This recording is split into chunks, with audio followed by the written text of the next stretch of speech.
ایک دن سرکار فرمایا، حضرت انس بن مالک کہتے ہیں حضور نے فرمایا بھی سارا دن نہ بیٹھے رہا کرو، وقفے سے ملا کرو، وقفے سے محبت بڑھتی ہے، وقفے سے ملا کرو محبت بڑھتی ہے۔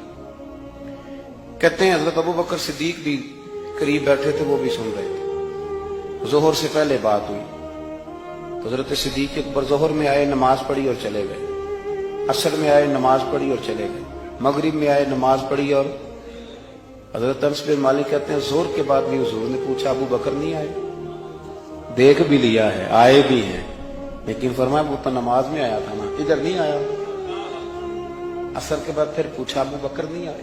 آپ ذرا کبھی اس لذت کو محسوس تو کریں، ذرا دیکھیں تو صحیح یہ کیا ہو رہا۔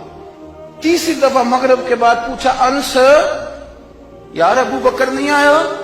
تو حضرت انس بن مالک کہتے ہیں میں خادم تھا، قریب رہتا تو میں دوڑا گیا ابو بکر کے دروازے پہ دستک دی، میں نے کہا کیا کرتے؟ حضور نے 3 دفعہ پوچھ لیا، آئے نہیں؟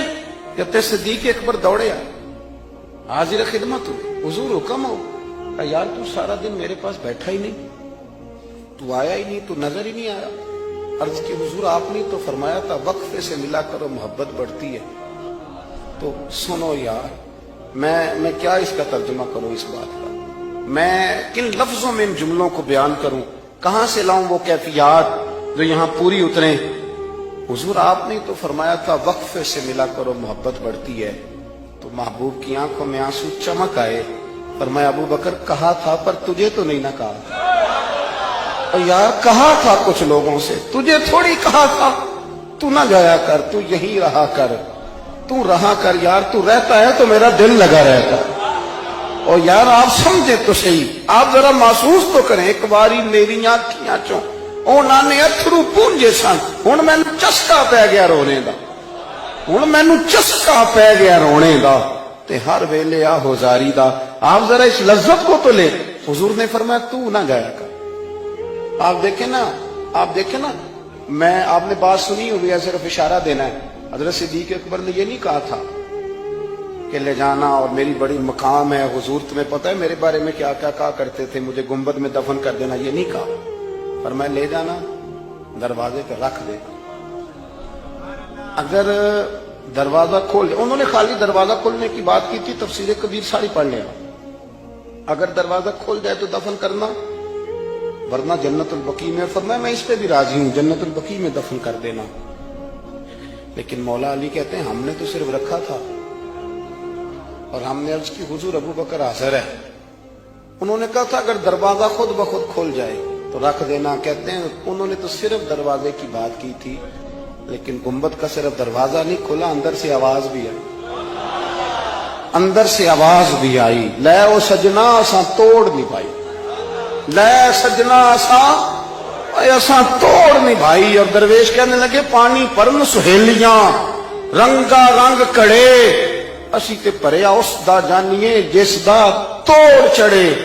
آواز آئی دیر نہ کرو، حبیب کو حبیب کے ساتھ ملا دو، لاؤ قریب کرو۔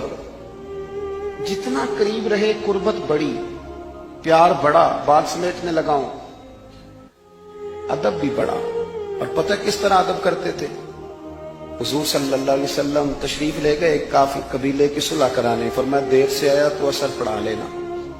صحابہ کو پتا تھا کہ جب حضور نہیں ہوں گے تو جماعت کون کرائے گا۔ حضرت بلال نے اقامت پڑھی، صدیق اکبر نماز پڑھانے لگے، حضور تشریف لے آئے، لوگوں نے ہاتھ پہ ہاتھ مار کے حضرت صدیق کو بتایا کہ آ گئے ہیں حضور۔